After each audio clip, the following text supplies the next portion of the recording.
We have an update from Gina Carano, and Disney had their quarter three earnings call. How did that go? We'll talk about that and more on Midnight's Edge in the morning.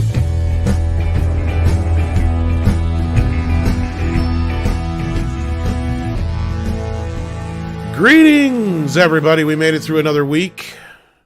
It's Friday. We have Andre with us. How you doing? I'm doing excellent. Thanks for asking. How about yourself? I'm here. I'm sadly not in Vegas. We're with our other friends, but hey-ho, next time. And joining us this morning, we have our buddy Valiant Renegade. How you doing? Oh, good morning, Tom. Good morning, Andre. And good morning to the chat out there at Midnight's Edge. Doing good. Glad to be here today, guys. Oh, we have Force of Light Entertainment in the chat. How are you ladies doing? Hey. They have a great channel, everyone. If you haven't done so already, go check out Force of Light Entertainment. They've also been on Toxic Femininity. We're great guests there. So we look forward to having them on. Speaking of lovely ladies, we also have this lovely lady in the chat, Andre. Yes, we have who says, "Hi, gents. Hello, everyone," with a smiley and a diamond. So that is excellent. Yeah. And hello, Destiny Captain. He asks, do we have a tip jar? I'd rather use it. Well, it looks like you found it. Yeah, I think you found it. We have a couple of tip jars, but that's probably the easiest and most accessible one. Other than PayPal, which you deal with less bull, but yeah. But it looks like we got Tim Hayes here. Hello. Red Lantern's Rage. Hopefully you don't rage too much in the chat. Sander Hammerslag's hanging in there this morning. Duck Nation's here. Hello.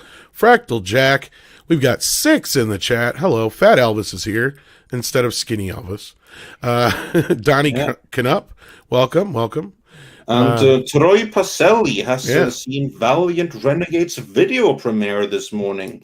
We shared that on Twitter, and that was, of course, as expected, excellent, because Valiant Renegade comes from the world of banking and business like myself, so some great text there, and I look very much forward to what you have to say on Disney's earnings report, so that should be awesome. Before that, though, we do have a couple of more super chats to go through. Regrettably, we can no longer bring them up on screen here, but I can, in some fashion at the very least, see them behind the scenes here, although the studio still isn't working the way that it's supposed to. Durao On started us off with €10, saying, "Just got back from holidays." This actually, we got this one already. He got back from holidays, and we're so glad to have you back again, Durao On. Then we have Xenobit. I'm just going to refresh here because it's not completely up to speed here.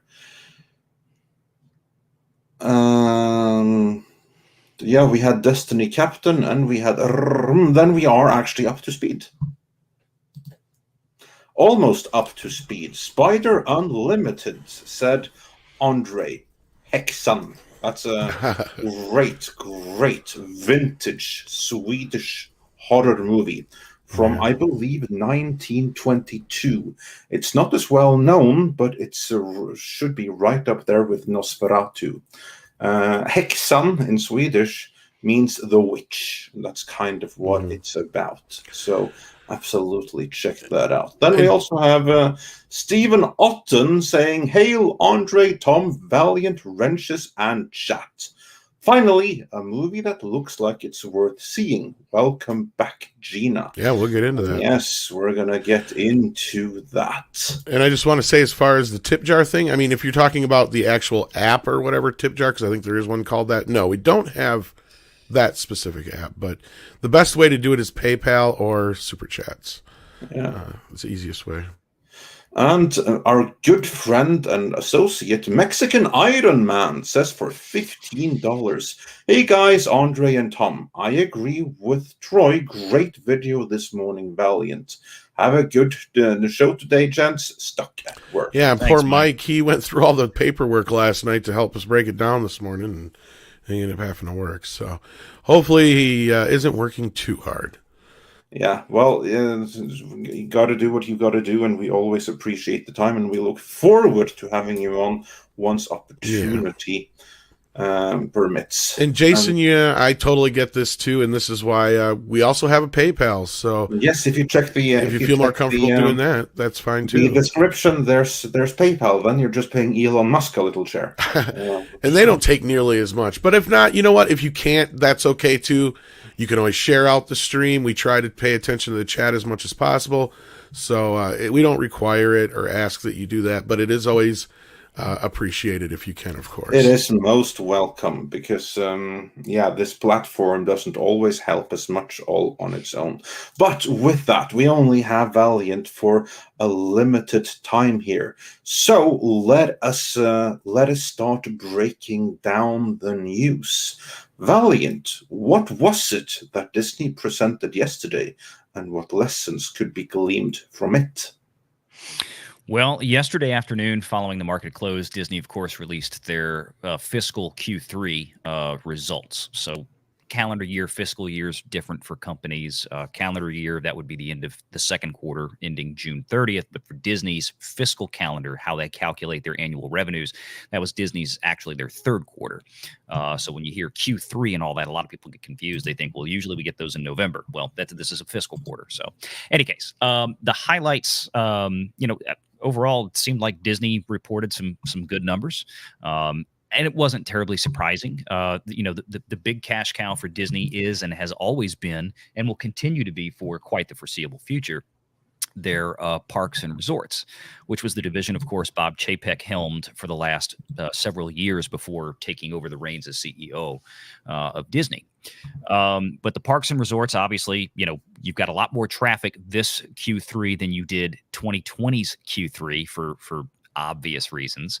At that point last year, you had most of the parks either had limited capacity, were shut down completely for a portion, if not the entire Q3. And this year was very much the opposite. They seem to have at or near capacity traffic, particularly in the Orlando park, the big one, Walt Disney World, which is still their biggest generator. So all in all, it was good news. Now, of course, a lot of these numbers and these reports were prepared, before a lot of this new discussion with possibly going back into at least some degree of lockdown mode, at least in some places, because of this new variant of the bug. And of course, they discussed that it's fluid. So if things start getting a little bit more clamped down, of course that's going to affect their outlook. But as far as the parks and resorts are concerned, sales of merchandising, they specifically mentioned sales of Star Wars merchandise in Galaxy's Edge as being a leader. And I wonder which merch that is. Yeah, that's very interesting. It ain't Secret Trilogy merch anymore. You can't find that in Galaxy's Edge. It's all classic Star Wars and Favreau Filoniverse stuff, and that's what's blowing it up. And because of that, numbers are up. Yep, numbers are up. Numbers are doing well on the merchandising side, which is also a division that Bob Chapek used to run before he ran the parks, so he knows that intimately well. It's one of the reasons why Chapek was named CEO. He's basically run every major division at Disney at some point in his career. So he's definitely a very business guy. Now, what everybody, of course, was curious about is what did the Disney Plus numbers look like? And this is where things get more interesting. Second quarter results that we got 3 months ago or so, a lot of people seem to view it as a relative stagnation of numbers. The growth wasn't quite what they had hoped for. This quarter, they definitely got some more robust growth than they had. They popped up about another 11 million subs. However, there is a caveat to that. The largest single share of that was not in the U.S., of course, just like before. This is the growth mainly of Hotstar in India, their international service. And you can see it in the numbers. And unfortunately, Disney, like many places, they really don't break down region by region where subscribers are coming from. If anything, you might get, here's domestic U.S. subscribership and then everybody else internationally. And it kind of gets lumped together. And they never really release those. Disney doesn't even really break that out. As far as Disney Plus is concerned, the interesting thing was, and as we've discussed before, as I've said on my channel, everybody looks at total numbers as being the end all be all. But for me, the total numbers are great, but what's the ARPUs, the average revenue per user?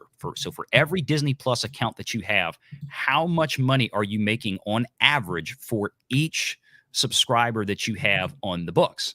Well, Disney Plus is actually one of the poorest ARPUs of all the streaming market out there. And it has been. And I've said that, I think Disney has kind of done that deliberately, is they're making this, I don't want to say a loss leader. They're not losing on it, but they're shorting themselves on this because they wanted to try to get as rapid an expansion as they could with streaming services across the global market. And of course, they still have more markets that they discussed on the call that they're still going to be opening up in the next 3 to 6 months. So you can expect subscribership to continue to bloom, over the course of the next several months. The question becomes, how many of those are really coming from the U.S.? You're going to see more international growth than U.S. growth at this point. Now, ARPU at Disney last quarter 2, when you factored in total across the board, global ARPU was about $4.65. To give you a comparison, okay, Discovery, which is run by David Zaslav, who's going to be taking over ostensibly the new spinoff merger between them and AT&T's Warner next year. That ARPU for Discovery Plus is over $11. It's about right at $11 per user. And that's on the $5 a month plan for Discovery. $5, and they're making 11. Ad revenue is the other 6. If you pay the $10 a month for no ads for Discovery, they're making about $10 a month on that one. So David Zaslav has a knack for it. HBO Max, $11.90. They just reported that a few weeks ago with AT&T's quarterly report. So they're making $11.90 on HBO, average revenue per user, and that includes their new $9.99 ad-based subscription, which I think is going to eventually drive that $11.90 higher, because I don't think much of that has been factored in yet. So Disney was sitting around $4.65. So this quarter, they just reported yesterday, Disney's average revenue per user is now around $4.16, I believe. So it dropped another 12%. So what does that tell us? It tells us that the subscriber growth that they reported, those 11 million new subs, were by and large coming from international markets where the subscription fees for D Plus are much less. They do have some ad-based, like Hotstar in India is ad-based. So they're paying a lot less than we are here in the States. So we got the price hike from $7.99 a month to $8.99 a month or whatever it was. And then they open up Hotstar over in India, where obviously the median income over there is much different than what we have here in the U.S. So they're charging a price commensurate with that relative income scale. But that's what's dragging down the ARPUs for Disney. So bottom line for me is I know at some point Disney is going to go the route of ad-based, just because they don't want to sit on this $4 crap forever. And they do tell you that the U.S. ARPU, as a footnote in the report, is still hovering around the mid $5 range. So $5.50, $5.60 per user domestically. So you can see the variance there, how far down some of these international markets are dragging the ARPU down for Disney Plus. But overall, people seem happy because they know the growth is coming. They are opening up more markets. They're going more ad-based. And I think people are looking at this as, yeah, the ARPU isn't great, but they're looking long range, knowing that once these subscribers are in, by and large, they tend to stick, and that the ability for Disney to increase that ARPU over time is going to go up. It might not be next month, but over the next year, 2, 3, 4, they have that 4-year plan. They still think they're going to be at 230 million subs by 2024 or 2025, which is tall ladder to climb. Hang on, my power supply on my camera is going cuckoo again. But that's kind of where they are. So I think we're going to see more price increases over time with Disney Plus. We're going to see ad-based stuff coming into Disney Plus. We'll probably see a 2-tier system at some point with Disney Plus, just like Discovery, just like HBO. Because if you look at Hulu, which is also part of the DTC Disney content, the direct-to-consumer content, Hulu is Disney's big old winner right now. That is winner chicken dinner for Disney. The ARPUs on Hulu is something like $12.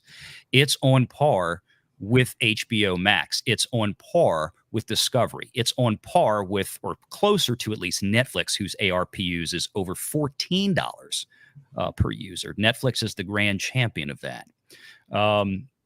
So, it's something to consider. Hulu is a big success, and of course, they're having their international versions. I think they're calling it Star, yeah. like that. Yeah, Star. So that's going to be like the Hulu FX thing that they're doing overseas to try to get international distribution on those shows there. They talk about their operating margins went down, but that was to be expected with the DTC stuff because Disney is really ramping up their spending right now. And I just saw Script popped in. What's up, Script?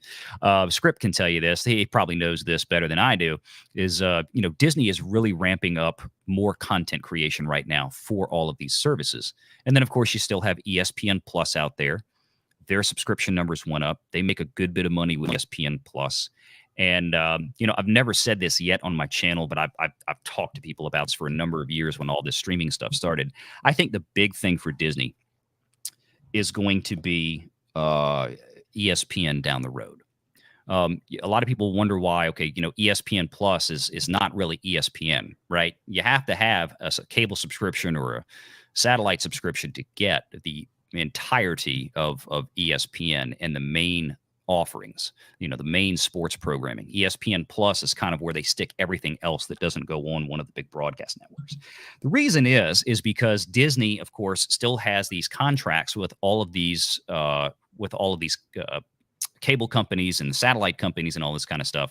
And I'm sure in that contract, ESPN, of course, is one of the biggest draws for cable and traditional what they call linear television. So you have DTC, which is like Disney Plus and Hulu and all this. And then you have linear delivery of television, which is your traditional broadcast and or cable satellite provider methods. Well, ESPN is the big moneymaker. That's what gets people in on these cable packages. And ESPN generally takes the biggest share of your cable bill that they have to pass along from, say, Spectrum back to Disney in this case. Now, of course, in these contracts, they probably also have something in there that says, well, look, we're going to pay you this much so we have access to ESPN to sell to our Spectrum customers. But you can't turn around and put mainline ESPN, mainline ESPN2, ESPN Classic, all the big channels. You can't then turn around and sell a streaming package with that. I think as these contracts come up for renewal with DirecTV, with Dish Network, with Spectrum, with Comcast, and all these other cable and satellite providers, I think as these contracts renew over the next, several years, Disney's probably going to try to go back into the drawing board with these and say, hey, look, if you still want exclusivity, the price that we want for this, you're going to pay us a lot more than what you're paying us now. Otherwise, we'll still get you ESPN and we'll give it to you for this price, but we're no longer going to guarantee exclusivity. We're going to make a streaming package. So you can pick your poison on what you want, because I think Disney would love to have ESPN, full-blown ESPN, as part of their streaming packages, because they could probably charge, I bet, easily $15 a month alone just for ESPN if they had the whole ball of wax. So that's kind of a 30,000-foot view of everything, and that was my big takeaways from this. And I've probably rambled on long enough. So what other questions would you guys have? Where do babies come from? Well, Tom. No, I agree with you. I think they really highlighted Hulu quite a bit, and the reason for that is all the reasons you said. Is it's not cheap. A lot of people have it already. It was a ground level streaming service, so it has a pretty strong base. People keep it because they like to be able to keep up with their current TV shows, and that's the one, streaming service that has like the most of the newer like next day premieres on it. And I can tell it's probably a big, huge, money machine because it has all the different tiers and it has the advertising, it has live TV, it has all these things. And speaking of live TV, I'm surprised that must be the only thing keeping ESPN back from doing any live streaming, because just about every other network does. Yep. For the most part. Even when I had HBO, I don't know if you still can now with HBO Max. I don't think you can, but that's one thing I miss about HBO Go is I could actually watch live HBO when I had HBO Go or whatever the hell it was before. So like, yeah, this is not a new idea. So like, I'm surprised they haven't yet, but that can make that makes sense if they have all these exclusive deals with the cable companies, and I wouldn't be surprised considering ESPN is like one of the first big cable companies. Right. So. That's the money machine for most of these cable providers. That's what everybody wants. And frankly, ESPN is one of the primary reasons why the whole cord cutting thing hasn't gotten much bigger than it is, because you can't get ESPN anywhere else. Now, I think YouTube TV was the first one to kind of break that open. So like if you have YouTube TV, their television service, you can get that. And also you got to look at like if Disney licenses out ESPN, so not only do you can watch it if you have Spectrum or something like I do, but if I open up a Spectrum app and I can pull up all my channels, I can stream it if I'm right, and that's why the cable companies are probably scared. Yeah, right, because I can watch ESPN streaming now. I just have to go in through Spectrum to do it. Exactly. So all of that advertising they're selling to put on ESPN is still in there. Yeah, I don't have so much questions as I have an observation. I think it's really, really good that Bob Chapek has such a focus on merchandising and try to bring up revenue that way.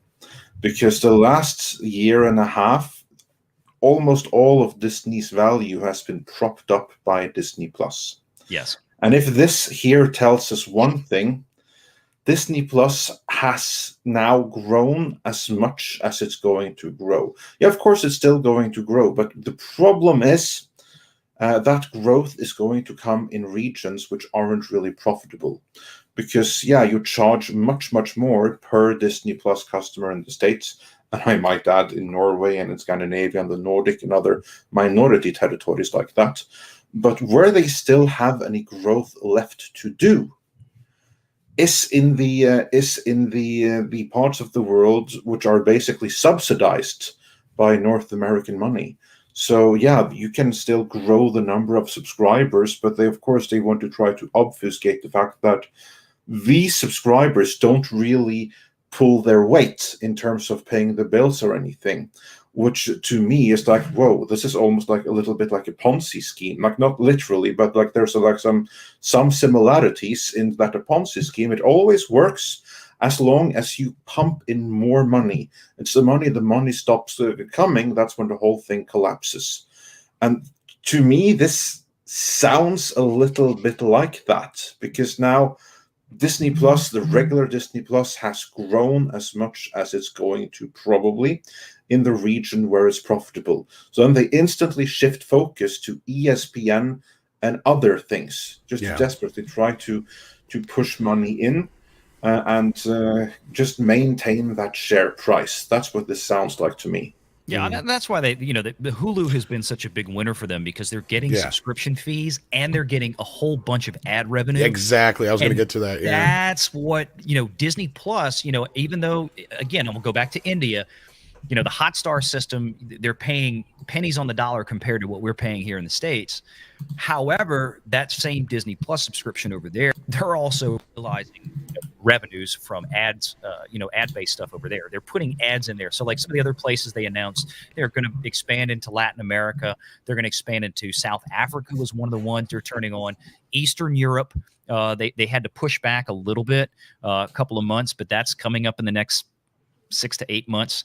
So all these places where you would expect to see, like, they're not going to charge $8-9 a month for these users or their currency equivalent. They might charge $3 a month or something like that. But they're selling ads in a lot of those markets. So they're getting the revenue. But again, I'm waiting to see when it's going to come to the States, because they're going to have to do it at some point. There's no way. And that's what I'm saying. I think they're letting everybody get in the door, letting everybody, hey, look at this content and this content. They have to build up a slate of those gotta have it shows like Mandalorian, and then hopefully Book of Boba Fett. You got Obi-Wan next year. I think that's when you're going to see, I think Disney is going to shift domestically and start introducing, here's your no ad subscriptions. Here's your ad-based subscriptions, because they know they need to get that revenue in there at some point. It's just a question of when do they pull that trigger. Indeed, yeah. They have to find a way to increase those earnings. Because they obviously can't go any further with the regular Disney Plus subscriptions. That has taken them, in terms of like massively increasing revenues, about as far as they can go. Of course, you can't go further, but like you can't go much further.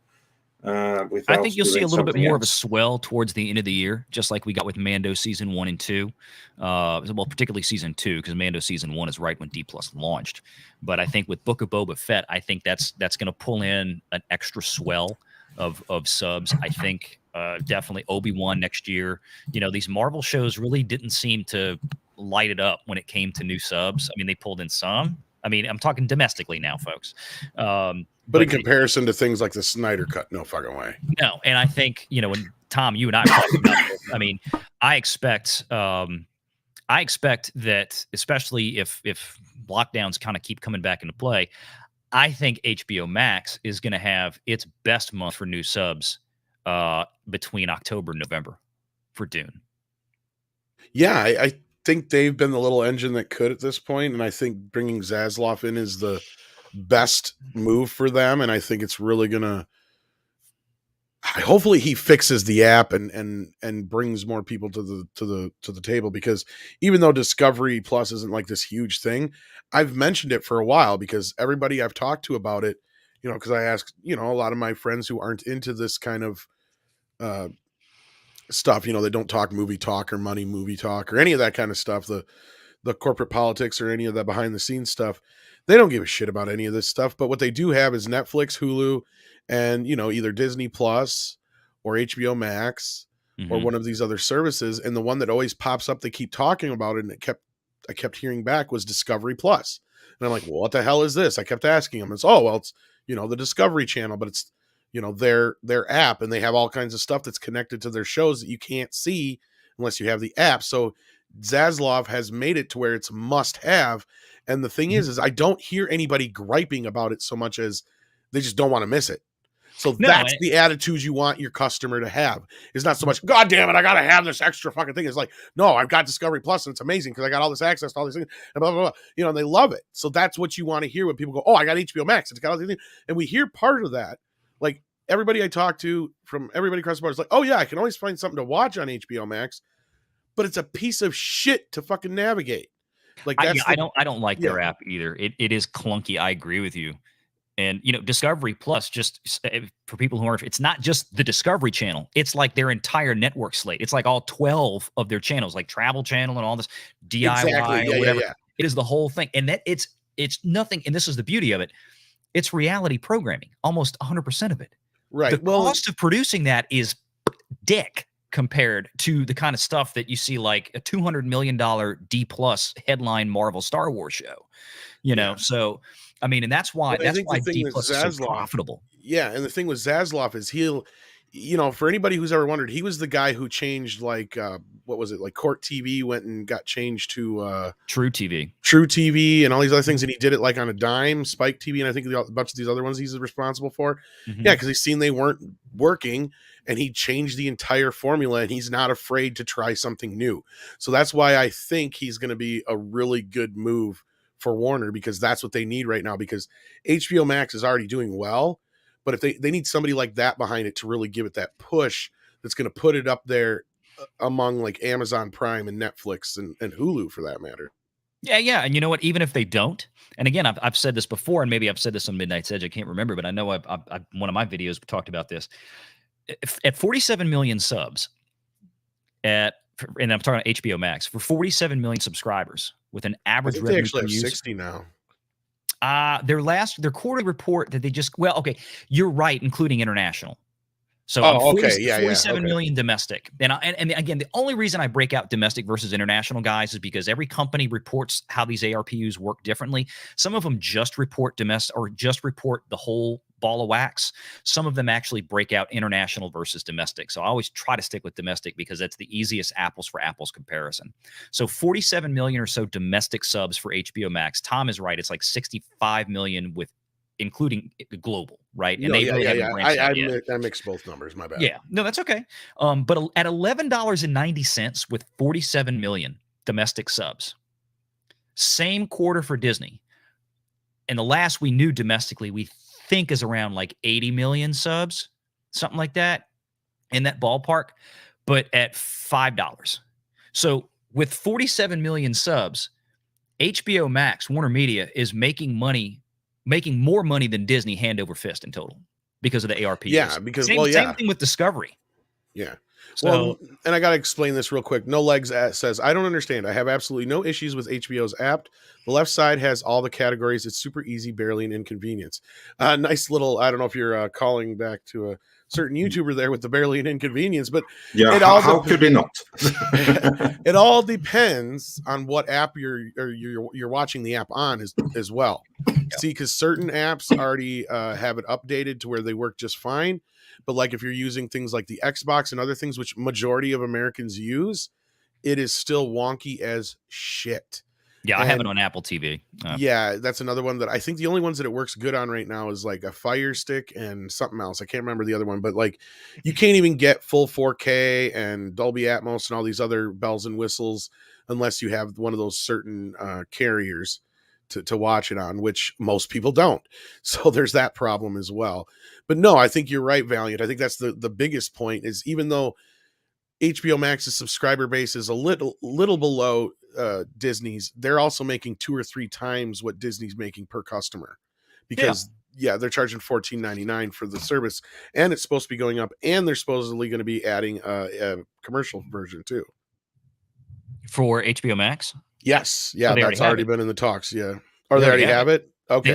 They launched the $9.99 subscription like I think 2 months ago.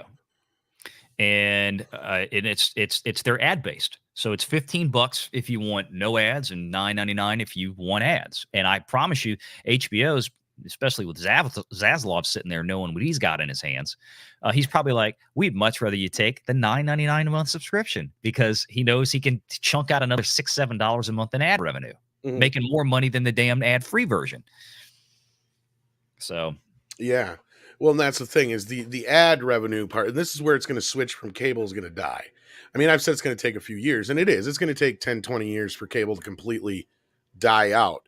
But that's the first step is as soon as all these streaming services start adding the commercial service to it, that's going to be, and Script Doctors brought this up too. It's basically the same thing that you're doing on television, right?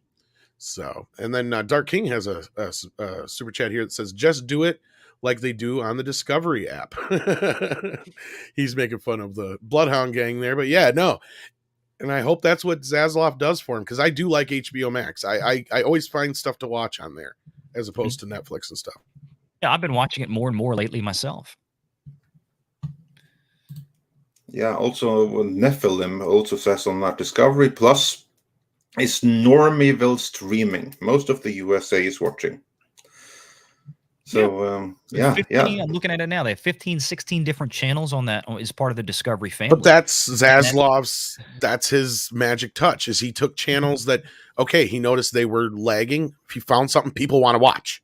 Yeah. And not just want to watch, they have to watch. Cooking, just basic, simple stuff. And people binge it. It's like the Office of reality TV. People will just turn it on and run all day long with it.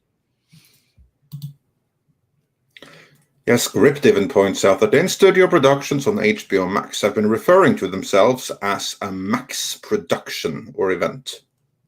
So, yeah, that's pretty cool right there. Were there any other cool revelations during this the Disney presentation yesterday? Well, outside of the streaming numbers, he started with a little bit of one, throwing a bit of shade at the whole idea that him and Bob are, not getting along. But it was very, very minimal. He basically said that they had all agreed on the whole Discovery thing. And he made a point that you're kind of hitting on quite a bit, Andre, in your recent video that's going to be coming out soon. And that is that they're no longer going to be doing these long-term contracts. It is up to them whether or not something goes to Disney Plus and stream and theaters at the same time or not. So they made that very fucking clear. So there was a little bit of that in the intro, After that, I mean, most of the call, Chapek seemed, I mean, it was kind of boring for me to listen to just because, it's just a bunch of, business talk. And mostly it was about the parks.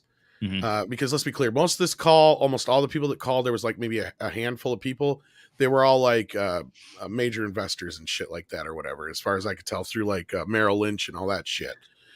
So they stopped letting the Joe average stockholder get in there after the January call or the February call with the whole Gina thing, and you got 2 people in there and Chapek said nah. And the second quarter call, it was they let 10 people in, and every one of them was an investment bank. Yeah. So very strategic. Yep. Keep the pleb outside. They don't know how to act in civilized company.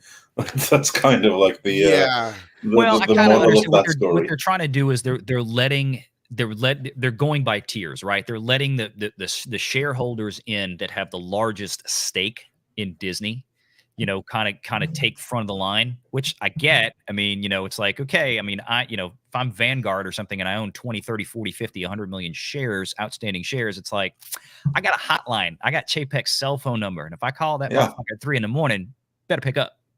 Kind of thing. Those guys, they get the top tier. They get to go on a personal dinner with Chapek as he breaks everything down for them. That's the very top tier thing. Well, they don't care about these events because they know everything already. Yeah.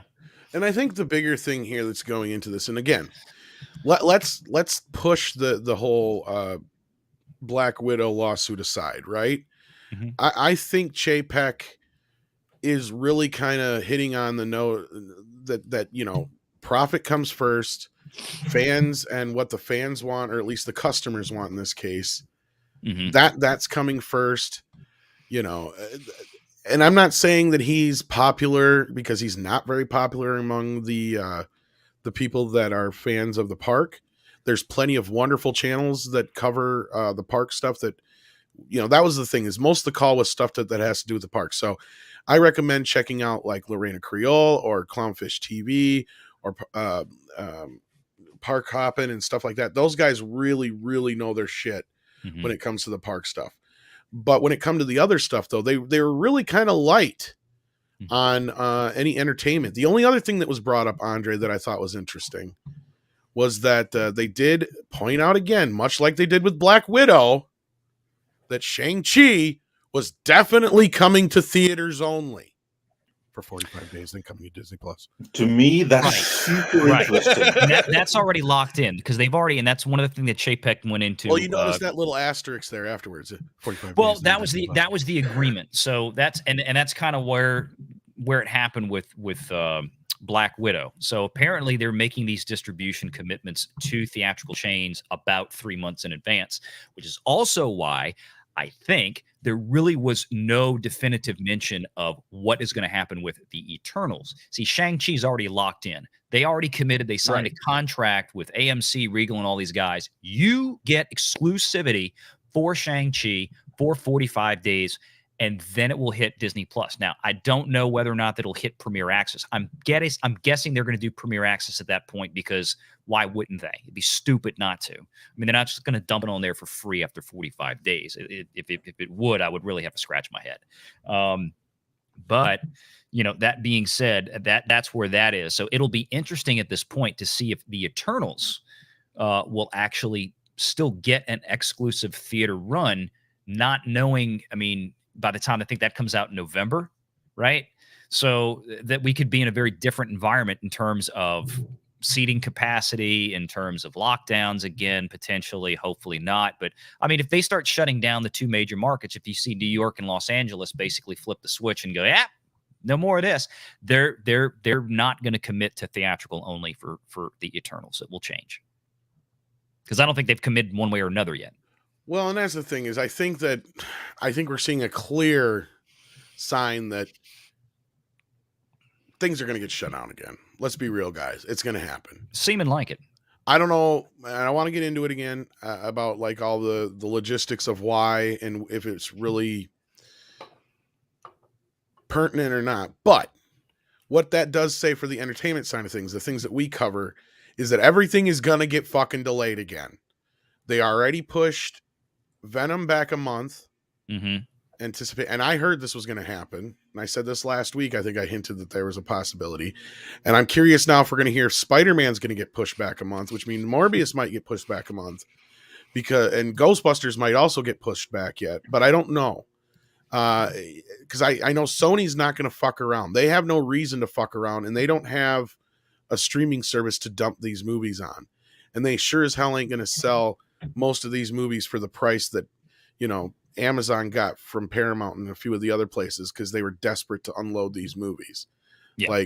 Like that Tomorrow War, for instance. Paramount basically made cost on that. Mm-hmm. It cost them $200 million. Amazon gave them $200 million. Yeah. Now, granted, they didn't probably spend that much because, as Andre will tell you, movie math is funny like that. It's very funny. I mean, yeah. What they budget, what they spend is not the same thing. No. Yeah. They spend, they claim they spend $80 on a hammer and $150 on a toilet seat, right? Yeah, exactly. Yeah, and much of the budgeting there is like, okay, we're like here's an expense for $10 million. That we paid for our other department, but still we're going to file that as an expense right here. Mm-hmm. So yeah, there's plenty of that going on. Before we move on, though, have to welcome Atomic Vomit as a new member. That's awesome. Thank you. And I remember Gary Tunnicliffe when he was talking about The Exorcist, how Warner's was out there advertising that supposedly this remake of the other version cost X amount when it only cost like a third of that. Yes, he was talking about Exorcist at the beginning when they in the trades they said that it cost 70 million, and he was like, yeah, well, that's funny because I was there and I saw all the overheads was 30. So they were able to. Well, marketing budgets come into play too, but most of the, I mean, when they quote production budgets, they usually don't have a marketing budget in there and just for everybody out there watching, you got two different divisions, right? You've got your actual studio production, and then you've got your distributor. And sometimes they're under the same roof, like Warner Brothers or Disney, for example, but they're still spending that money. Two different departments. Production's going to spend $200 million or something like that to make Black Widow. And then Disney, Disney distributors on the other side is going to spend another $100 million, or in Black Widow's case, probably a lot more because they had to market it twice. They're going to spend another $100 million. So the total they're in for is sometimes higher. So in any case. Yes, indeed. But moving on, then, I agree with Tom. I think that Spider-Man could even be delayed until next summer. We'll see how it turns out. But the one that won't be delayed, though, is Shang-Chi. And what I think is interesting with that is that since it will presumably be getting an exclusive theatrical window, if it flops, how do you hide that? Because, like, for instance, with Black Widow's underperformance, they could blame that it was on Disney Plus. You don't have that exclusive for Shang-Chi. I think that's going to be really important in testing the interest in the Marvel Studios brand at this point. Well, and that's exactly what you just said. It's going to be really easy at that point if Shang-Chi comes out in a few weeks and, they'll point the finger at, oh, well, okay, it's still opened in 4,000 theaters. Let's assume they're all still open. And maybe some of those areas had limited seating capacity, 50%, 75%. But it's still opened. Let's just say it even opens north of 3,000 theaters, which is still a pretty big opening. But it just duds. Okay. 45 days later, when that movie comes to Disney Plus, if they do premiere access, well, we've already set the stage. We're going to go ahead and announce opening weekend numbers like they did with Black Widow, where they took in 60 million Disney Plus that weekend.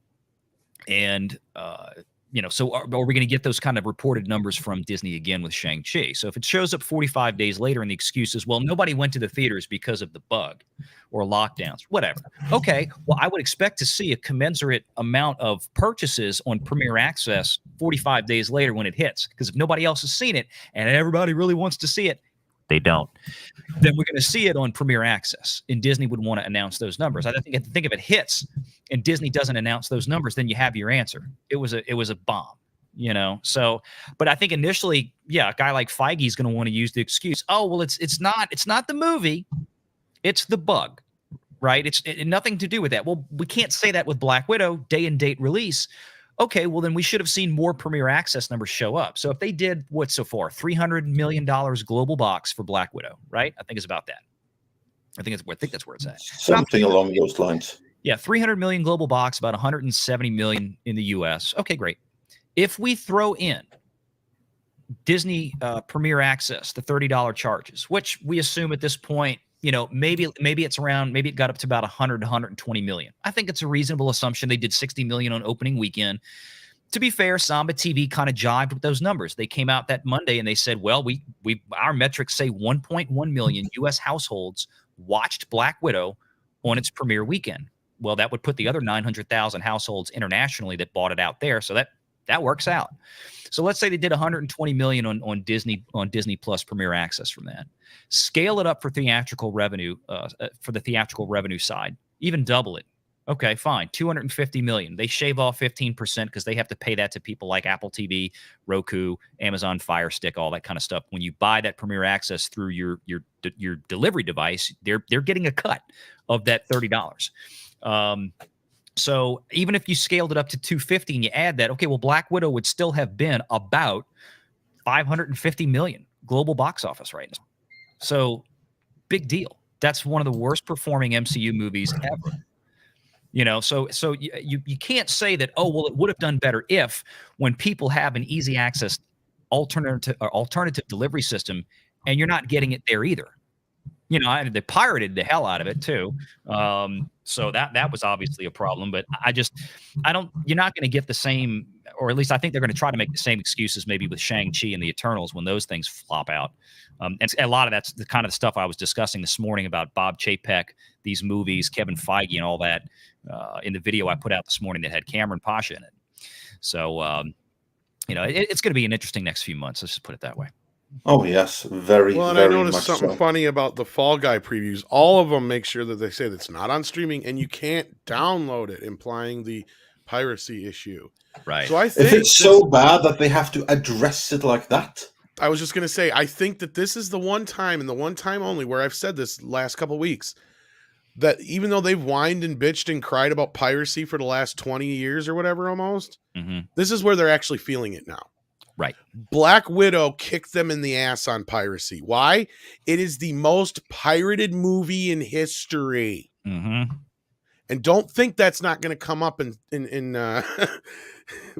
in Scarlett Johansson's case. Now, that'll be wonder if it'll even get court, because they are trying to push for arbitration big time.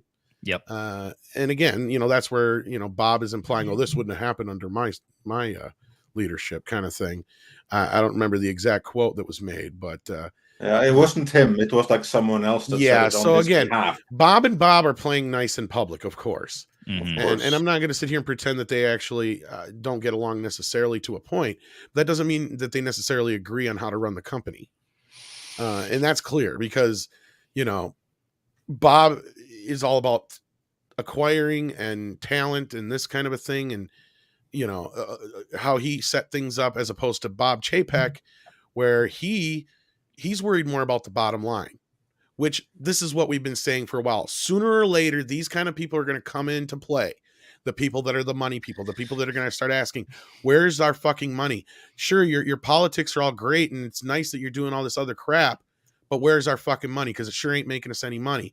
And what it sounds like Bob Chapek is doing is putting the control in the hands of the distributors and into the hands of the marketing and merchandising people, which are the people, merchandising people are the ones who knows what sells, right? Like exactly. they know what licensees want.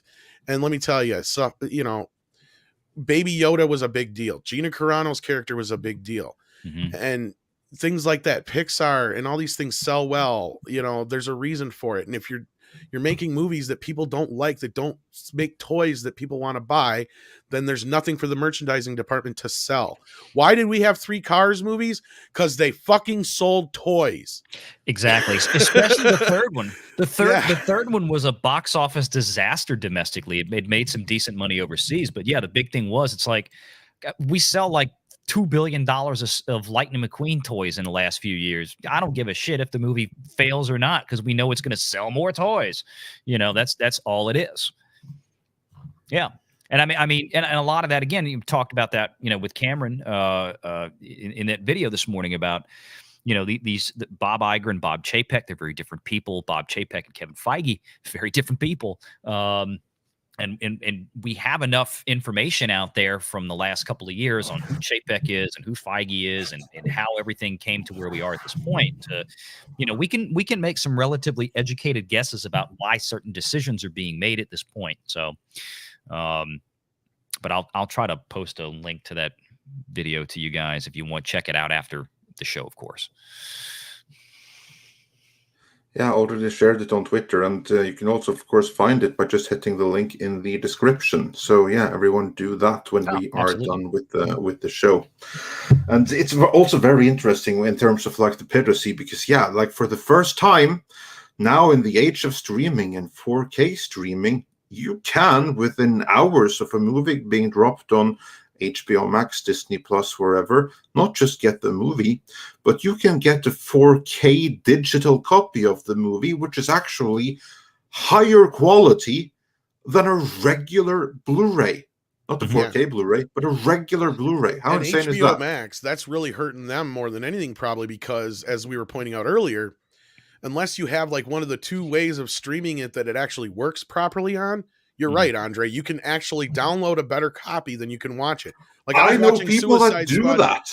Yeah, I was watching the Suicide Squad in low quality 1080p, and it kept dipping out because a lot of people were watching it. So it was even dipping down to like below 480p half the time on me. And I didn't even get full Dolby Atmos. It only comes through in 5.1, even though they're broadcasting it in that way through, or streaming it that way through the system. But because I only have the Xbox to watch it on, it's not properly set up yet for it. So yeah, you're right. I technically could go get a better version of it online and watch it. Yeah, I've heard from people who do that. So like they have the service legally and they try to watch it and it's choppy or the quality isn't to their liking. Then they go and they, Surfshark a better quality version of it. They watch the better pirate version of what they have the opportunity to watch completely legally. I've bitched at them through like Twitter and other ways, like when they ask your feelings, and I've said flat out, I don't feel like I should pay $15 a month when I can't watch the 4K version of Mortal Kombat or whatever. Right. If I can, I don't see why and that's just something I think they really, really need to address quickly is get the app fixed on everything that's out there. That's just, there's no excuse for it. And that was kind of the neat thing Netflix did. Netflix, and I don't know if it's still broken out this way, but I remember a few years ago when 4K content was becoming more prevalent. Netflix offered, like, I pay Netflix, I think it's $15, $16, $17. Yeah, they're up to that now. Yeah. So I pay for 4K, and I pay for up to 4 or 5 TVs at one time because I got 5 people in my house, right? So, but if I didn't want the 4K, they have that lower tier where it's like, well, you can go ahead and sign up for the $12, whatever it is now. Same thing, 4 TVs, but you have 1080p maxed out instead of 4K. I don't know if they're still doing that. I think but I mean, so. that's what was nice about it, is give you the tier so everybody can find exactly what they want. And it's one of the reasons why Netflix subscriptions are so sticky. They do stuff like that. Yeah. Well, and Script brings up another point. It's not just the infrastructure, which that is a major issue. Yep. Let's not be wrong. But it also is the limitations of internet in some areas. Like in mine, it's not the problem of the internet. It's because I'm watching it through Xbox. And if I went out and got one of the other, I think it's the Fire Stick or something else, and watched it on there, it would work properly if it works properly through my system. That's the other thing. It's got to be compatible on both ends. Which Xbox generation is it? The newest I have one? Xbox One. That's the newest one? No, that's not the newest one. It's one generation. So you probably get 4K, but the difference is it might even what it is it's not upgraded yet. They only have 2 ways of watching HBO Max that you can actually get it through in 4K, or actually 3, I think. And one of those ways you can't get the 5.1. It's Roku. Yeah, Roku is one of them. I think it's the Fire Stick is the other way, and those are the only 2 ways that you can get it in full quality the way you're supposed to be able to. That's the only only systems that they've upgraded the app for yet. And no, it's even worse on computer. You can't. I'm not even sure if HBO Max streams in full 1080p on your computer yet.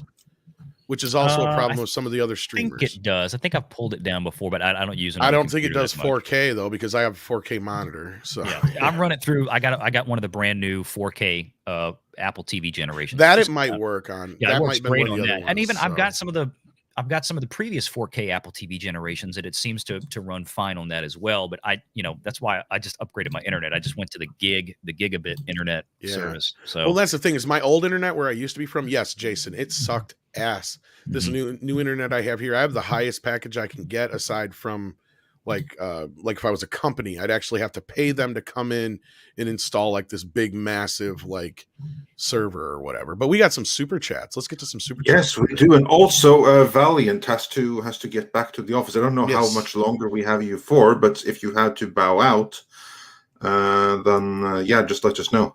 Yeah, I've got to get running. I mean, and I haven't really been watching. I mean, I don't want to. If anybody had a super chat, we have a couple here. Let's see here. Well, one right off the bat I know is via PayPal. Golgo13 sent us one that says, "Hail Andre, Tom, and Valiant Renegade. Here's my money. I believe Script Doctor is onto something. Eventually, with as many services there will be a company that emerges, think cable satellite company, to bundle all of these together at a slight discount since they will be in bulk traditional model. In my opinion, or in my honest opinion, however that is, I believe this is an eventual, that it is eventual. Also, shameless plug, in my inaugural stream will be tomorrow at 1 p.m. Eastern with Mexican Iron Man. Well, there you go. That's awesome. All right, Brandon. Thanks. Brilliant. Cool. Thanks, and keep being awesome. And yeah, I don't think you're wrong. And we kind of already have that with Amazon.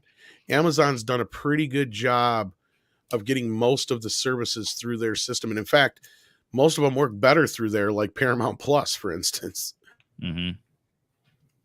No surprise. Yeah, that's going to happen. Anything to add to that, Valiant? But yeah, no, I totally agree with it. It's absolutely right, and I've been waiting for the same kind of thing. Eventually, somebody's going to come around and be another, and it's going to take an Amazon that has a delivery device. It's going to take a Roku that is a delivery device. It's going to take Apple that is a delivery device. That Apple TV box, that Roku box, the Fire Stick. Those are delivery devices where they can, if they got to work it out with everybody, obviously licensing, sit there and go, well, from Amazon, from Apple or iTunes or whatever, you can sit there and let me do a, one set subscription, pay $50 a month, and I get Paramount, HBO, Apple TV, Amazon, Netflix, everything in one, boom, done. And then Apple, in that case, gets their 15% concession for selling those packages out from the licensees. So I mean, it's and Amazon kind of saved CBS All Access / Paramount from what I heard. If it wasn't for them signing up through that, then it would have like that. They gained like twice the subscribers they had because they went through that model. I think it's still going to go at some point. Oh, it is, but I think they're just setting themselves up for sale, but that's just me. We got a couple we can bring up on screen here. Well, as soon as you got to check out, though, just let us know because they're all kind of general questions. Michael Strelitz says, something different.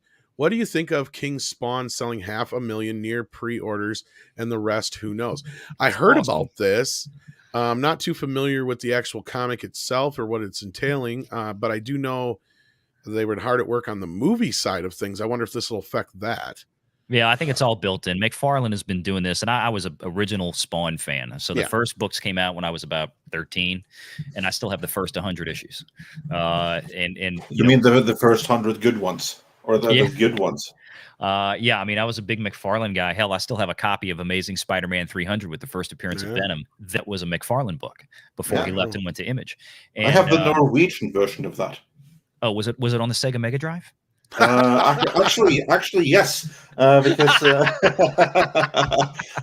you had like the game Maximum Carnage that came out of that run. Yes. In fact, there was a follow-up to that story, and that was on the Mega Drive. And just as an aside on me, the other day, Tom was talking about Sonic, and I brought this out. I said, Andre would know what this is. Nice. So there you go. There's your Sega Mega Drive, which of course we call the Genesis. But is it almost like a Mega Drive? Purely for copyright reasons. Yeah. So no, I think McFarlane, 500,000 books. I mean, the last time DC sold a book and Marvel sold a book that big, it's been a few years. DC, I think they were saying Action Comics number 1,000 was the last one that they had that just barely breached the half a million mark. And yeah, this thing from McFarlane, man, good on him. Good on him. Yeah. However, HyperGuyver2 sent us a super chat earlier. I can't bring it up on screen, but I'm going to read it.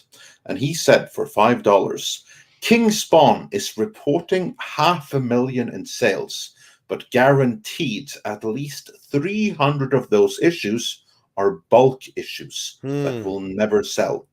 Don't buy the hype. However, even if that is true, that means you still have 200 issues left that maybe will sell to consumers, or at least that did sell to retailers. And that alone is pretty significant, because even comics like Batman and Spider-Man have a hard time selling a tenth of that these days. Mm-hmm. Mm-hmm. Well, so it's the first big new Spawn property in a while, and there's still a lot of appetite for that. The artwork's still pretty, the stories are still good. And speaking of HBO Max, they did have, I don't know if it still is, they had the Spawn animated series in HD on HBO Max. I'm just nice! I want that on Blu-ray. Well, if it's on HBO Max, you probably won't get it on. I know, Blu-ray, right? But well, if it's reasonably remastered and in decent quality, it looks really good. It depends on who is in control of it. That's the problem with Warner Brothers. They have so many different departments that I'm surprised we're actually getting Superman the animated series on fucking Blu-ray, because that was one thing I heard that was such a problem for many, many years between Bill Hunt and other people that they were talking about. Was the short version is Warner's split up into sections. So if something's animated, it automatically gets sent to their family department. So for years, DC was just begging and trying to get Batman the animated series released on Blu-ray. and the kids side of things just like, oh, there's no interest in it. No interest in it. It'll cost too much. No, we're not doing it. So for years, they kept dealing with that shit. And finally, they broke down and let them do it. And they did it as an archive title. And it pre-sold out so many so fast that they had to put it out as a normal title. Because Warner's like, oh, people want this. It's like, duh! They've only been telling you for it's like Ninja Turtles. It's the same shit. Exactly, yes. Too many departments, too many people that are in control of stupid shit. Yeah. But anyway, Jack of All Casual says, morning, Andre, Tom, Valiant, Wrenches, and chat. Yes, give the Wrenches some love. I don't know if Mr. Tickle Trunk is here. I didn't see him yet, but I know Six is hanging out in the chat. Who else did we have here for Wrenches this morning? It's been a quiet morning. I know Script was hanging out too, but yeah. Anyway, says happy greetings from Las Vegas. Well, thank you for rubbing it in. No, I'm just kidding. I wish I was out there with you guys. It looks like fun. I seen everybody streaming last night, and it was just, I want to be there. I want to be there so bad. But hopefully you're having a great time. Tell everybody I said hello. And then we had some other past super chats. As long as you still got a few minutes here yet, Valiant, or yeah, I got about 5 minutes. Yeah. All right. Yeah, I think that will be fine. Okay, and then we got Darius Munchausen, who just sent us some popcorn. Thank you so much for that. I like popcorn. Joachim Stark sent us $20 and said, or that's at least 20 Swedish krona. That's Swedish krona, yep. Yeah. And said, hit the like button. Yes, indeed. Smash that like. Please do. Then Roof Korean sent in $5 and says, just before the U.S. election, there was a bill to charge person with a felony for piracy. Any way to see the corporate fascists had an input on it? Oh, they would love to. They've been trying for the... Yeah, of course they would. But who are the ones that supported this bill? Now, this is a little bit too U.S. specific for me, but I'm sure there must be some way to see who in general supports any given bill. I don't know offhand, but do you know Valiant? Because otherwise I'd take a guess that it's I don't know the specifics of this. I'd have to go back and refresh my memory on it, so I don't want to talk out of school on it. If there's some piracy law that they're trying to get in effect that's going after people, I guarantee you it's Hollywood behind it. Oh, well, that would make perfect sense. I mean, that's who's losing the most. I mean, Hollywood, music, the music studios, the music distributors, all those kind of things, which a lot of times are one and the same, like Universal and guys like that. Well, and they've already kind of been running it how the music industry has had to deal with it. The music industry tried suing a couple people and it just didn't work out. Right. Because when you try to sue some fucking soccer mom for, hundreds of thousands of dollars because she downloaded Pink Floyd, that's not going to roll over well in the public court of opinions. Yeah. Yeah. And these laws are set up that way. And that's the thing. Most of these laws are set up in a way that they're only going to go after people who are running major piracy operations. And Mhm. that's what Hollywood probably wants to change. Now, I don't know the specifics of it. If you want to send it to me, then I can check it out.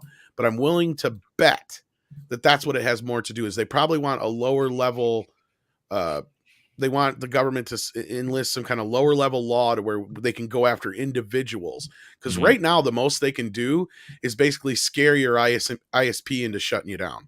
That's all Right. they can do. There really isn't much more than that, because they would have to go through so much trouble to go after an individual. It would really make them look so fucking bad in the public eye. Yeah, and But most of the anyway, sites where you yeah. have that stuff is, they talk about like Torrent and stuff like that, where they were Right. measuring Black Widow's piracy. Because Torrent can just turn around and say, "Well, we're a file sharing platform. We can't police what people They put up kind of here and already what they have. do." Yeah, and exactly, and that's it's like, but we all know what they're doing. We all know why they're there. That's what they're there for. But they get to say, "Well, yeah, Well, the thing Section is a 230. torrent. Yeah, a torrent app is basically just like a weapon. It's you can say it's dangerous, but unless it's only the user who is making it dangerous, right? Right. And hence they can't be held responsible, but an individual can.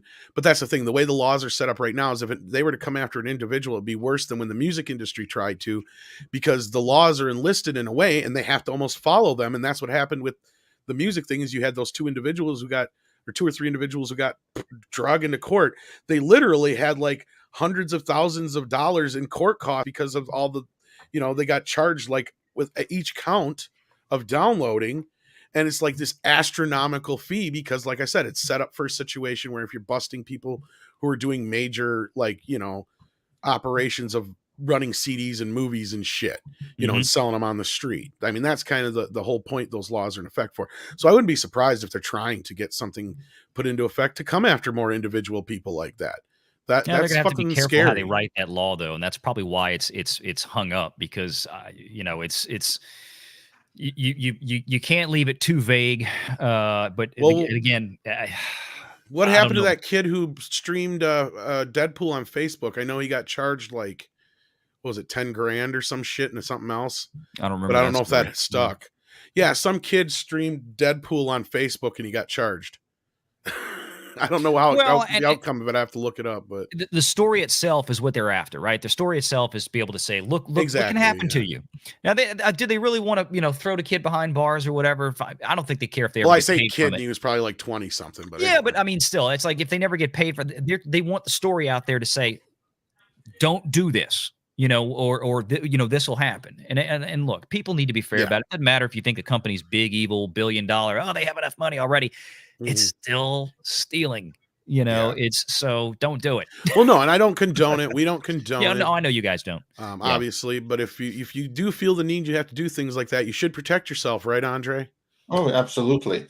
We do not condone, nor do any of our sponsors condone in any way taking to the high seas. But if you should find yourself on the high seas, just to protect yourself from spyware and stuff like that, use some protection.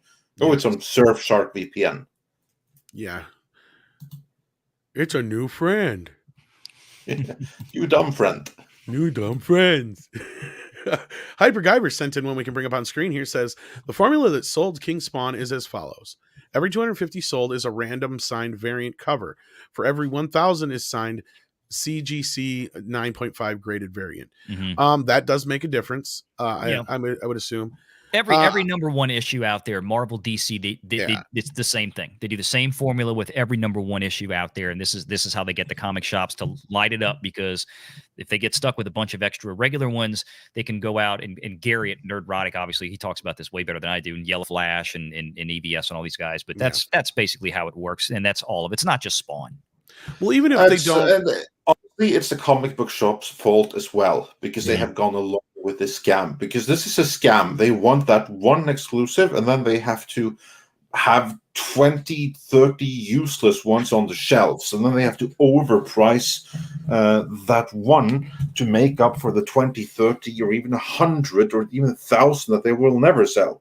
The one I blame the most for this is the death of Superman. The black bag. I still have it, man. The black and white bags. Yep. Big Daddy MRI says, great stream. Hail to the wrenches. Hail Chad. Hi, Andre, Tom, and Valiant. Be safe and hit that like button. Yes, please do. Smash that like. Big Daddy MRI is a huge supporter of the channels, and we appreciate that. And we appreciate all of you listening this morning. There's over 1,000 of you in the chat listening. Please hit that like button. Show us some support. That would be awesome. Even if you don't like what we're talking about, hit that dislike button. Yeah, and tell us why in the comments. Yes, then tell us why in the comments. There you go. But yeah, let's grab another super chat or two while we got a minute with you here yet. Let's see here. We got Nephilim, if I'm saying that correctly. Says Discovery Plus is Normieville streaming most USA Watch. Yeah, I think we kind of limitly addressed that while it came up, but no, that's the point though. If you can get the normies on board, that's what matters.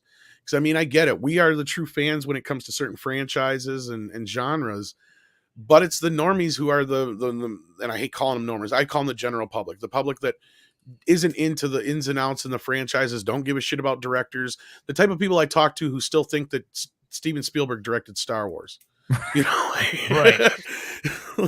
Because they don't care, you know. So like, yeah, once you get those people involved, once they get to a situation where it's like must have, that's what happened with Netflix.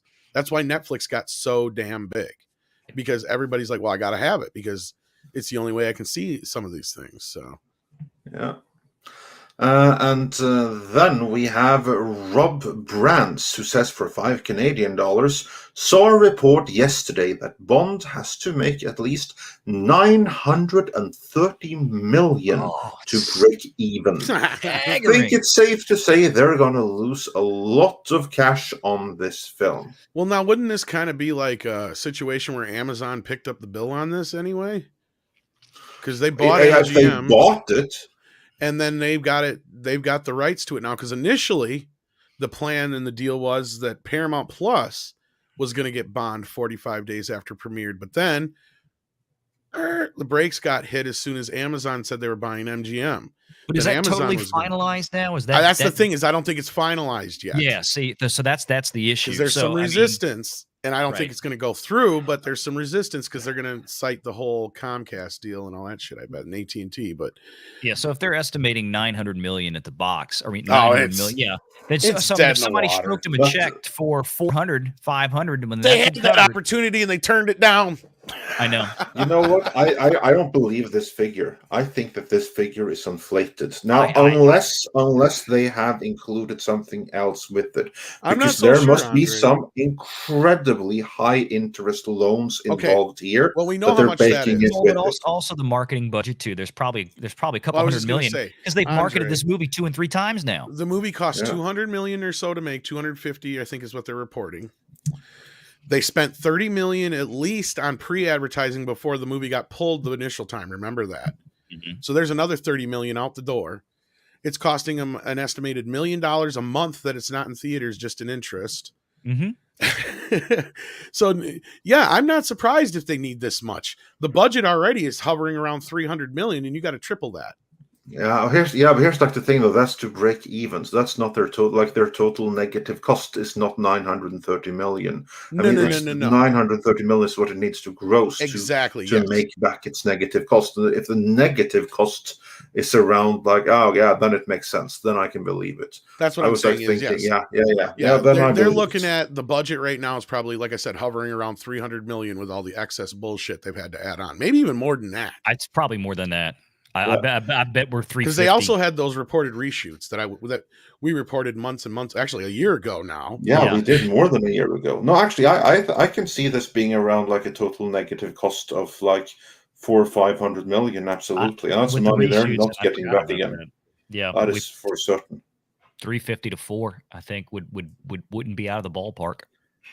And then on top of that, we also learned like a year ago that it was accruing what was like 1 month, 1 or 5 million or something like that for each month.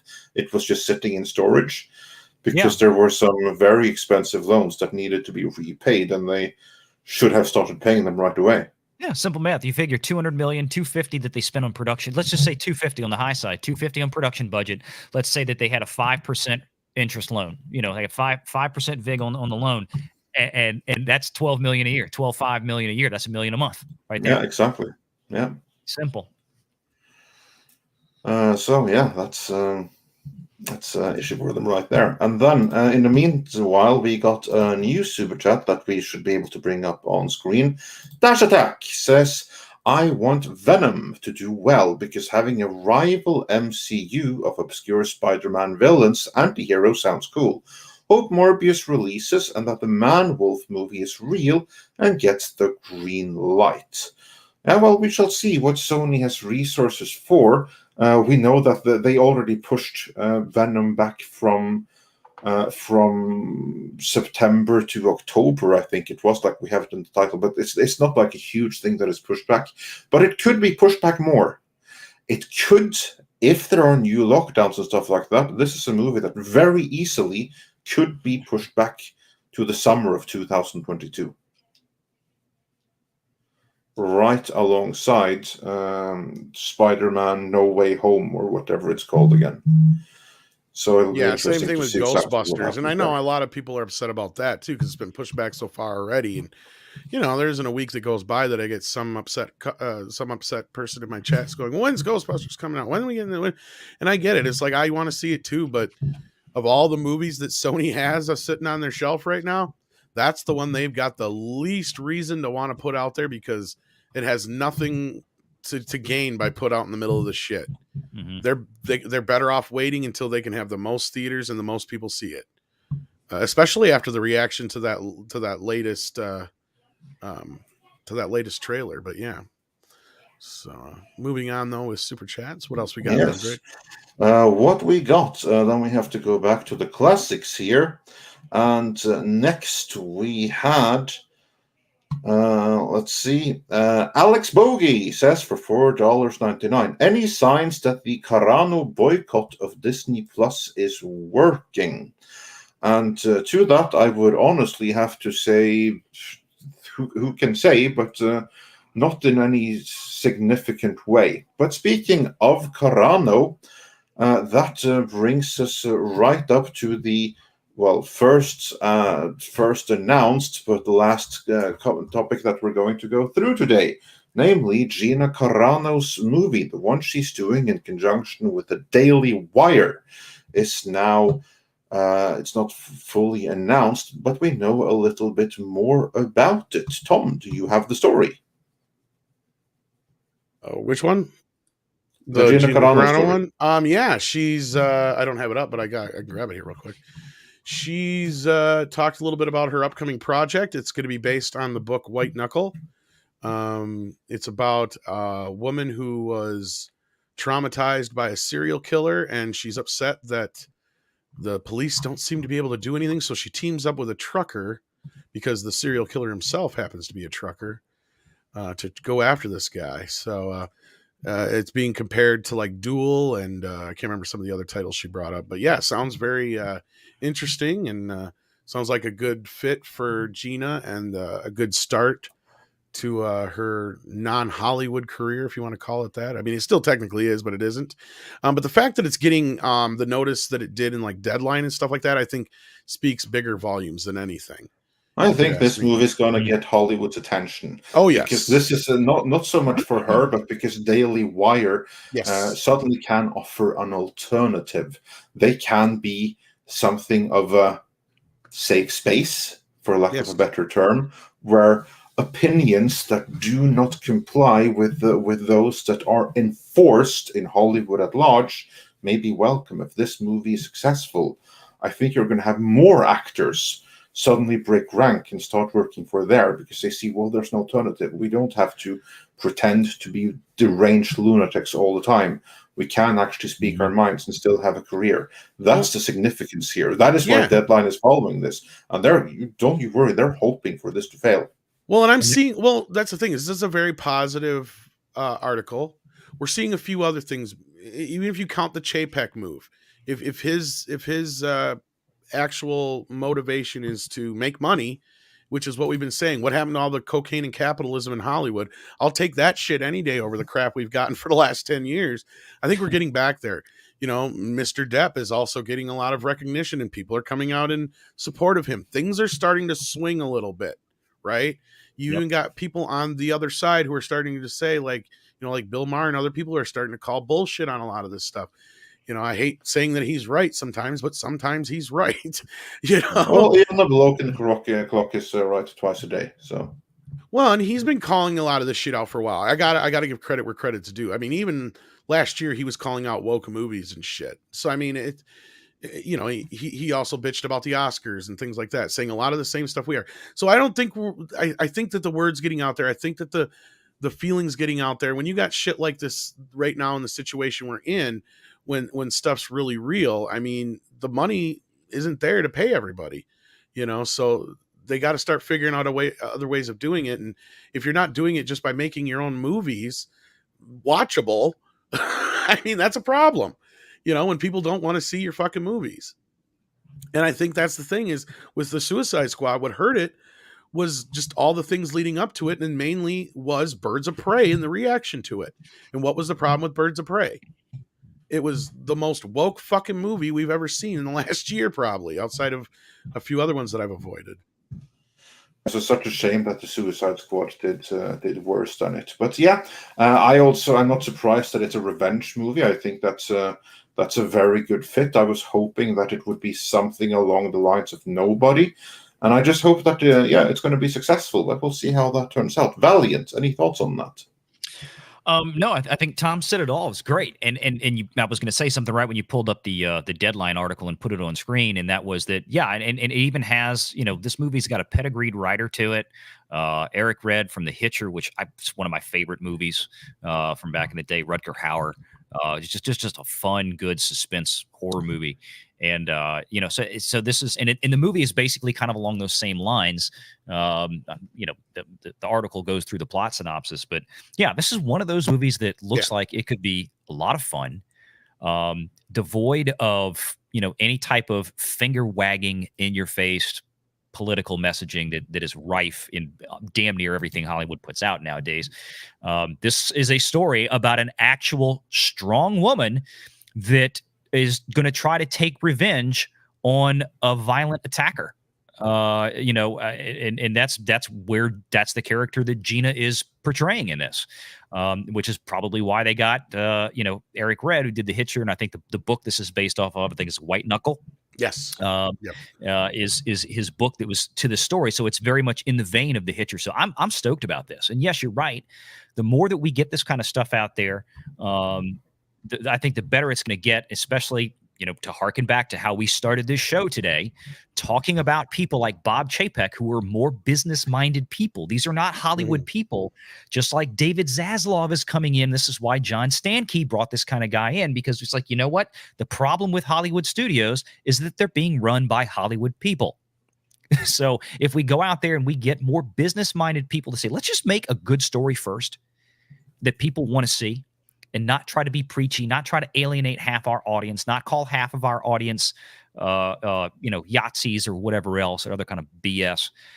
This is where Hollywood needs to get back to. Just get out of all that business. Stop trying to drive cultural norms, or just create good content, create things that people want to see and that people are willing to pay for. This is where this Daily Wire thing is going. And that's what I'm excited about it. Yeah, I think that this article is actually pretty surprisingly positive in her favor. And I think it makes the movie and the whole situation look good in a better light than a lot of other things have lately. And I think this is maybe a sign of things that are changing. Daryl Brewer has a complaint, though. Sorry to hear this, Daryl. Yeah. Says, my complaint is you don't have Mandy or Lorraine on. Did we send the ladies the link? No, not today, but we do all the time, and they have a hard time showing up at this time. I know, I was going to say, Mandy is clear now because of her school thing. I forgot to send her the link, but I don't even know if she's awake. But yeah, we'll definitely try and have her on Monday. Also that. Dash Attack says, I want Venom to do well because having a rival... Oh, you did? Okay. Yeah, but we had another one. This one. Yeah. Rao On. Who says, Bonjour, monsieur. I just got here and trying to catch up at 1.5 speed. How dare you misgender me? Yeah, because Dorawan is a woman. Hail, So chat sorry. and wrenches. Viva la Midnight Edge. I don't know if I thank did, you so but much. if I did, I apologize. And if I did, I apologize. We know perfectly well that you are a woman. And then we have a fun question here to round us out for the day. Tom, you want to grab this one, or Valiant? You want to? No. Give it a try? Yeah, I'm like, Is that okay, Greek? oh, put the jokes away. No, it's actually Swedish. I was going to say, it looks Swedish or Norse. Yes, yeah. No, when you see like those O's with those little dots, right, and same with that A with that little dot, like that's a dead giveaway that it's Swedish. And what Sirkmeister wonders is, hey, what are your thoughts about why it's a constant question about inclusion of race, but not of nationality, language, and thoughts as an opinion? So basically, why it's so important to have diversity of race, but not to have diversity of nationality, language, or opinions.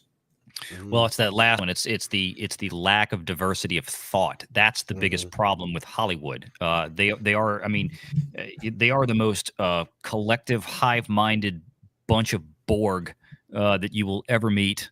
And I mean, it's just cut and paste from nowadays. One franchise to the next. Gender swap things, skin color swap things, sexual orientation swap things. Try to put out the same IPs that have been around, but just change them to where they fit some kind of hashtag Twitter narrative. But absolutely, unequivocally, at no point may you deviate from the approved method of thinking. Ever. Well, and I hope that way is changing. I really do. Yeah.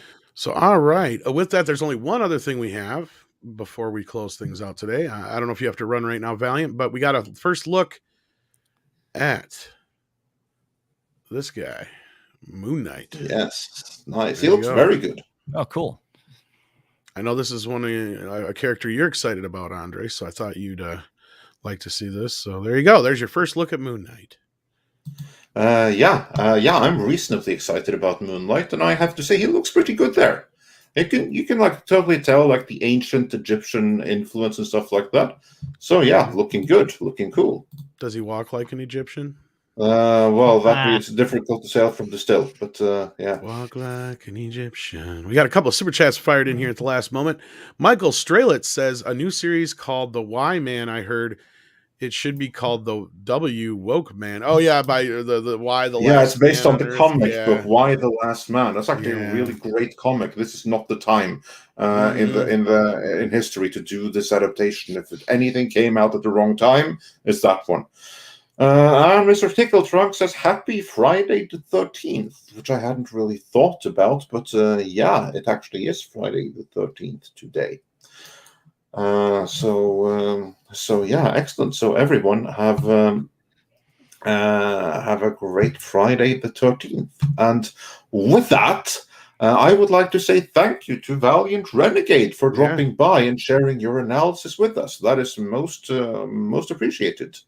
Well, thanks for having me on, guys. Always a pleasure to be here. Sorry, my power supply on my camera this past week has been deciding to just go bananas on me. So a lot more than usual. So I'm going to have to get that fixed up. But glad to be here. Everybody in the chat, good to see you all. Still about 1,000 people or so in here. And make sure you grab the like button before you leave. Yes, and share it out. And then when you're done, if you would be so kind, go check out the video that I did with Cameron. Posted it this morning. Cameron Pasha. It's a little long. The first 15 minutes is a narrative piece. And the 25 or so minutes after that is a discussion on that with Cameron. And what we are talking about is Kevin Feige ain't as indestructible as a lot of people would like you to believe. Exactly. That's a great video. Valiant Renegade has a great channel. You will find the link to it in the description. Tom, is there anything else that people should be watching? I'm not sure what's all going on tonight with Friday Night Tights. I think there's going to be something other than that. Like Mr. Tickle Trunk says, rub yourselves on the like button. I want to thank Six and Mr. Tickle Trunk. Oops, sorry about that, Andre. I don't know what you. Yeah, no, that's all right. Here's the video for Valiant Renegade. I should imagine that looks about right, but then most looks the same. Oh, thank you, Mr. Tickle Trunk. I just want to thank the mods for hanging in there all day. Oh, we got another super chat from STR Red Wolf. Under 2-hour stream. What in the world? What is the world coming to? Koalas getting soggy? Well, it's Friday the 13th. We just said it. Yeah, it's Friday the 13th. There's somebody mentioned in the chat about classics. Did you get them all, Andre? All the classic super chats? Okay. Yes, we got all the classics. All the classics that we got. If we missed one or something, then let us know real quick. Let us know right now, but I think we got them all. Yeah, I happened to glance over and saw that somebody mentioned it. I just wanted to make sure because I know you guys are sticklers for making sure everybody gets treated. I don't know which one we're doing, Lindsay, but yeah, this has been fun. We're going to do another dry run of this, I think, later on tonight. On Jesse Miller at the Crow's Nest, my Mead partner in crime, and you've seen him on the main channel here as well. On his channel, we're going to be doing a table read. I think we're going to do the Freddy versus Jason crazy script, because I don't know if we were able to find a Friday the 13th. Oh, that's fun. Talk to him yet, but yeah. And I believe he picked one that, oddly enough, David Show wrote, which Robert knows David Show. So he's the guy who wrote The Crow and stuff. So yeah. So we'll see. That's a batshit crazy script, though, if that's the one he grabbed. That's the one that has Jason driving a Ferrari or whatever. Oh my God, I don't even remember that one at all. Oh, every major person in Hollywood wrote a version of Freddy versus Jason, but this one was the most craziest because you had a cult of Freddy worshippers called Fred Heads, and you had some people whose friend got killed, so they resurrect Jason by putting his heart into Jason so they can control Jason. Oh my God. So it's like, yeah, it's a crazy fucking script. But anyway, check it out tonight. Maybe we'll get a chance to hear that. With that, Andre, anything else going on? I know we have a video coming out very soon. We have some scripted videos coming for you next couple of days, so just stay tuned for that. Meanwhile, check out Midnight's Edge After Dark. Check out Midnight's Edge Espanol, and we'll catch you all on the flip side. And with that, I believe it's time for some marsupials in trepidation or the inclement weather. Yeah, exactly. Precipitation. Yeah. In hostile weather conditions. Maybe I'll do some meter radio. Koalas in the rain. Koalas in the rain. No fucks given. Koalas in the rain.